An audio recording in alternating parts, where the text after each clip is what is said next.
I guess I'm going to start here. I'm going to ask you this question. If I write m down, what's the rest of the phrase? Someone raise their hand and tell me. Over. Absolute value. Nope. Factorial times to the. And if I write f, and what's that thing? Someone fill in the blanks here. To the what? Yep, and it's what? M, right? Ah, there we go. On what interval? This is key. On on the interval a to x. Excellent. There's all your pieces. So here we go. Let's do this now. So anybody have one we should start with? So we're asking about this one right here. Nice. So we have the phrases we need. We have a lot of what we're following right there already.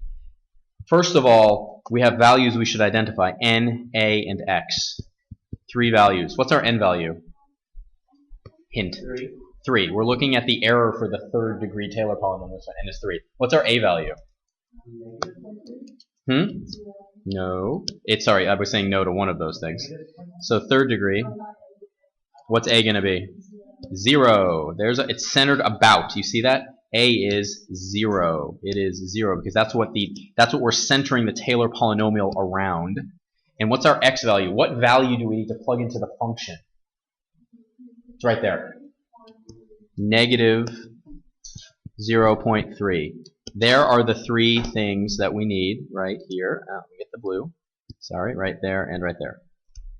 So can we fill in some of these blanks already? Yeah, we have a lot to fill in. And the rest is just the search for the letter M. But let's clean up everything else that we have. So we know we have M over n plus 1. What's n plus 1 going to be? So 4 factorial, and it's going to be x minus 0 to the, it's an even power, so do we care about the absolute value? No, so we have m over 24, x to the 4th. But do we know what x is?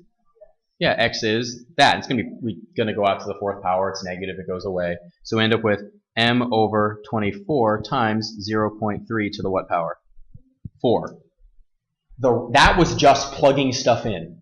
All that was plugging stuff in, and you have to remember a lot. I understand it's remembering a lot. Now, what are we searching for? The rest of this problem is searching for m. We need m. M, what was m? M is this least upper bound, meaning it's the largest thing it's the smallest thing that is definitely greater than this. What was n in this case right here? What was n? It's in yellow. What was n? 3. N was 3. So what's our function? Our function is the nicest one imaginable, which is e to the x, right? Sorry. No, it's almost the nicest one imaginable. It's cosine x. What's the first derivative of x? Negative sine of x. What's f double prime of x? Negative cosine, is that right? And f3 of x, what's that going to be? Sine x. So what's f4 going to be? What is it? Cosine x. Is everybody in agreement with that chain? We now have this right here. We're looking for f4. And what's f4 of x? We want it to be less than or equal to m. What's the interval we're looking at? What's our a value? 0. And what's our x value? So I should put it on the other side, right? Negative 0.3, like this. What is the function we are trying to maximize? It's right there in front of you. Which is the function we're trying to maximize? Cosine x, exactly. We're trying to find what's the maximum value for cosine on the interval negative 0.3 to 0, right? Where is the maximum going to occur?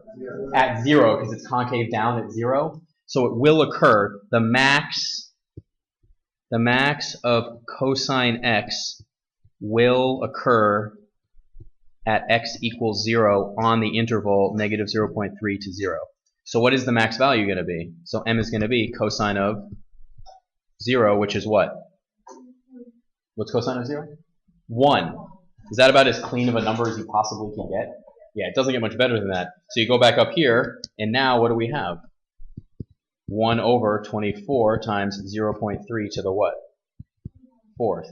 That right there is our E3, right? E3 is what we're doing, right? E3. There it is. Now, could you, at this point, if you wanted to get a decimal, what would you really be reasonably expected to be given to find the decimal? A calculator. I'm never going to have you do the decimal of this. The only thing you may need to do by hand is compare this value to some other cleaned up fraction and show that it's bigger or smaller than it. And then you just have to use logic. But in this case, I'm not going to ask you to do the decimal of this by hand. This is exceedingly small. Does it ask you to do anything else on this? This is the max error. So let's compare this to the actual error. So one thing we could do first, everybody take out a calculator, please, or some of you take out a calculator. Someone tell me what this is in decimal form. Someone just tell me what that minus this. Negative 0.3 minus negative 0.3 squared over 2. You need to do that on your calculator. You don't have to do it. I'll save you the work. It's 1. What is it? It's 1, not. Oh, it's 1. Thank you very much. I copied that wrong. Thank you. Nice. So if you do this, I'll save you it. It comes out to be 0.000336.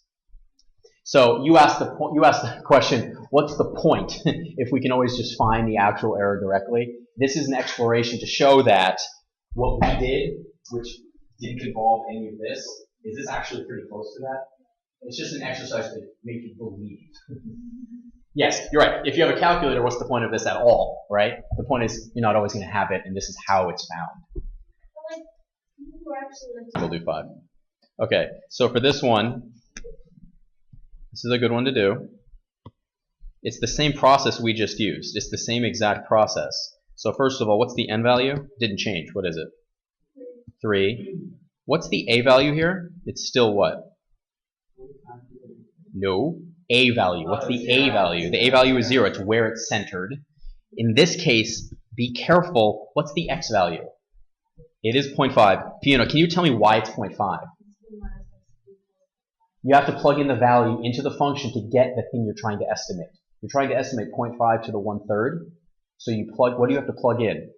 1/2. It just happens that it's the same number as the base itself. For example, if that was 2 minus x, what would x be?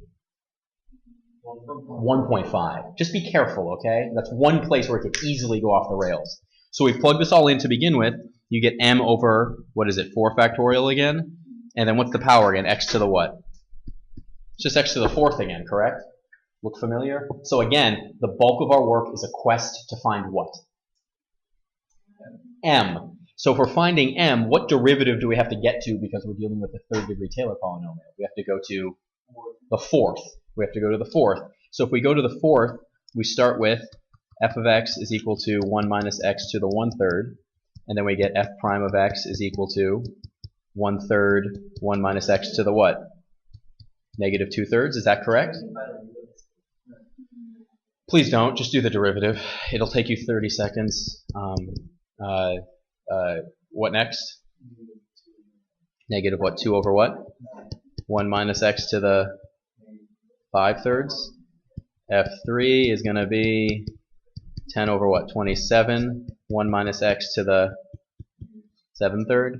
So what is F4 going to be? No, that's correct. Isn't that correct? Wait, did I do it wrong? What did I? Absolutely right. 8 over 3.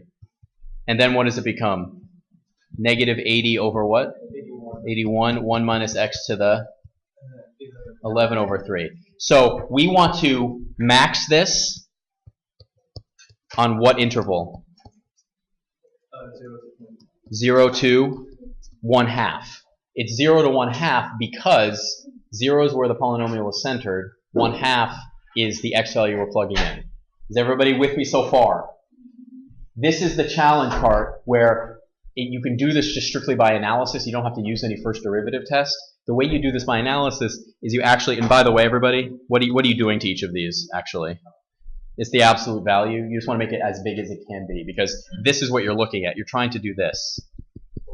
Is less than or equal to m, like that. So if you do this out, you have 80 over 81 times 1 over what? 1 over what? 1 minus to the 11/3. If you want to make this, and then just use logic, everybody. if you want to make this as big as possible, you want to make this is the only thing that changes, this as big as possible, correct? How do you make a fraction as big as possible? You make the denominator as small as possible. Is that correct? Everybody with me kind of so far? Okay, so if we want to make that as small as possible, what do we do? Oh, we can't plug in one. No, you want it to be as small as possible. 1/2 is where the max occurs. So what does that mean it's going to be? It's going to be 80 over 81 times 1 over what? 1/2 to the 11/3. If I flip the 1/2 and make it a 2, I can take care of that by making, so this becomes 80 over 81 times 2 to the what? 11/3. So that right there, oh wait, is it 2? Did I do that right? That seems way too big. Is it 2 to the 11/3? I think I did that wrong. I think I did that too quickly. It's 1/2. Excuse me. I did that too quickly. Look. This is 80 over 81 times 1 over 2 to the negative 11/3. If you flip the fraction, you make it negative. But then if you want to put it in the numerator, what happens to that power? It becomes what? It becomes what? It becomes positive. This right here is just the what value? That's just the m value. What do we need to plug that m value into? Into the whole expression, right? M times, right? What was it? It's m over, it was right here, right? Yeah, so we have m over 24. And what was our x value? 1/2 to the what power? 4. And what was that m value? 80 over 81 times 2 to the 11/3. Like that. 2 to the 11/3. So is this a rather nasty fraction? Yes. At this point, do I expect you to simplify that in any really meaningful way? Nah, you can do it a little bit. Like, what's 1/2 to the 1/2 to the 4th is 2 to the what power? -4, right? Exactly. So what do you end up with if you clean this up? You end up with 80 times 2 to the 11/3 times 2 to the -4 all over 24. I think that's what you end up with, right? Correct. And then you can add the fractions like. How many thirds are there in 4? There's 12 of them, right? So what is this gonna simplify to? 80 times the cube root of 2. 80, thank you. All over what? 24? I think that's right. Did I get that right? Negative. Oh, it's negative. Thank you. Thank you. Thank you. Did it wrong. So it's 80 over what? 24 cube roots of 2. Oh, and there's the 81 too. 81. There it is. There it is. Woohoo! Now here's the thing. Here's the thing. Is this the final answer that you would be expected to give? Probably not. This would probably be on the calculator section. And what would you do at this point with this? Crunch it into your calculator. How many decimal places do you go to on the AP exam? 3. You go to 3. So then if you do this out, and we're actually correct, this comes out to be, where is it? It comes out to be 0. It comes out to this when you round it to 3 decimal places. When you compare it to the actual error is actually a lot smaller. The actual error is a lot smaller. So what's our x value we're dealing with? 1/4. What's our n value? 4. And what's our a value? Why is it 0? Well, that's about 0. About 0. That's where the a comes from. So if we're actually going to calculate this, we now have m over what factorial? 5 factorial times x minus 0 to the what power? So we do have to keep that absolute value in there, at least for now, right? Oh, but wait, what x value are we plugging in? So it's just going to be m over 5 factorial times to the what? 5th. Do we care about the absolute value? No, because it's positive. So now we begin the magical quest for m.